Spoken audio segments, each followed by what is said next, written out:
vaikučiai.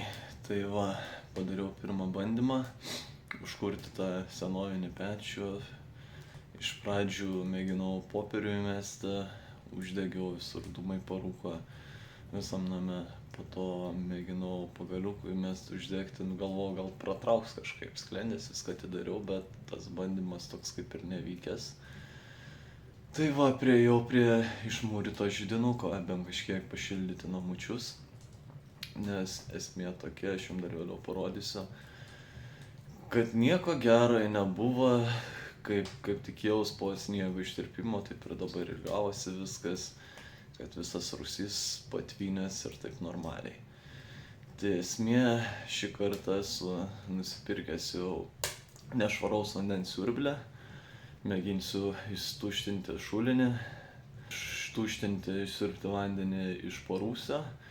O šulinį tam išsiurbsiu, vien kad gruntiniai vandenys vėl galėtų bent kažkiek subėgti šulinuką, bent kažkiek nutraukti to vandenuką. O šiandienos darbų dar kas manęs laukia, tai be vandens nusiurbimo. Tai buvau atvažiavęs susimontuoti duris dar tvarkingiau. Vietomis susipūčiau putomis, vietomis dar pritrūko.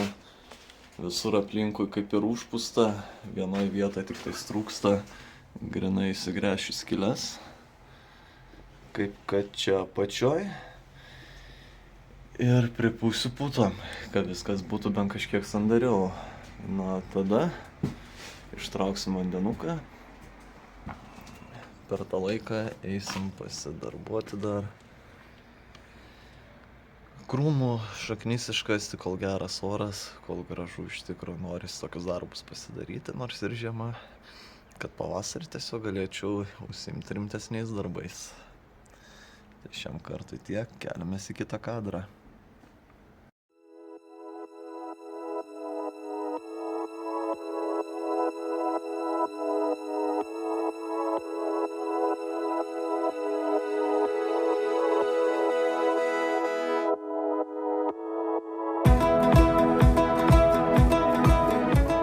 Tai va, visa tokia problema, kol nėra drenažinės sistemos, turim vandenuko, gal kokią iki 10 cm. Reikės nusiurbti, ateiti hidroizoliaciją susidėti iš vidaus susitepti, po to pavasarį jau drenažinę sistemą įsirengti aplink namą, kad tokių nesąmonių išvengtume.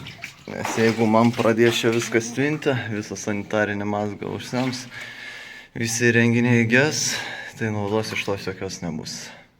Sistema aktyvuota. Siurblys jau dirba pilnu pajėgumu iš šulinuko. Šlangas ilgas galas, iškart ilgesnį pasilikau, kai iš rūsio užtepto. Ir va, vandenukas bėga, traukiam vandenuką. Išsitrauksim, galės šulinukas vėl pildytis pilnas. Gal šiandieną išeitų netgi antrą kartą ištraukti vandenį. Ir to pačiu man šulinys biški prasivalys. Nu vo, pasidarėm tokią vieną sistemą. Įmerkiau siurblę. Prikėliau pačią plūdikę, ką galėtų siurblys veikti. Nes kol plūdikės neprikelis, tol siurblys nesudirbs. Iš esmės po biškį siurbę.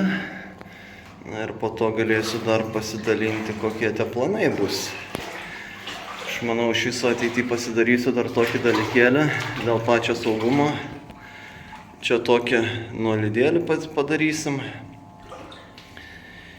Prasigriausim visą staktą, apačios lenkstę ir išgriausim didesnę skylę. Padarysim ganėtinai giliai, uždėsim groteles ir į vidų suleisim patį siurblę. Kad tokiu atveju, jeigu kaupsis vanduo, tai iš tos duobės, kad iš karto galėtų sudirbti siurblys ir traukti dar. Tai realiai pilnumoje viskas ir bus padaryta. Ir drenažinė visa sistema, ir sienos bus išteptos, ir siurblys dar įleistas. Tai nemanau, ar ateityje čia to vandenuko besulauksiu. Bet iš esmės dabar bent jau siurti bent didžiąją dalį, aišku, su to siurbliu jisai nuo pat žemės nepaims vandens, bet bent kažkas jau, kad bent mažiau to vandens beliktų čia. Nes prie elektros, prie visko kažkaip nesinori, nu ir aišku, ir ta drėgmė kol kas jau. Štai va taip va. Iš šulinio vanduo išsemtas, po biškį pildosi.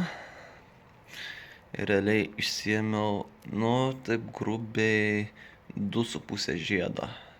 Ir tai dar nepilnai, ant dugno yra vis tiek tas toks kaip molis, kaip purvas, kaip kažkas.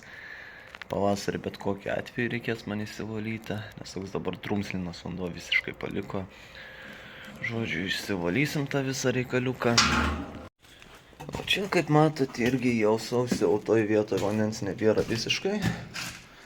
Įdomu, kur ta anga tik tais eina, nes aš realiai iš tos patalpos siurbiau viską, o šį čia man vandens nebeliko.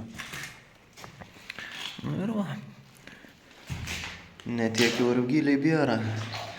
Kiek sugebėjo siurblys, tiek ištraukė, bet gerai būtų duobę turėti kokią, iš kurios būtų galima apskritai visą vandenį ištraukti.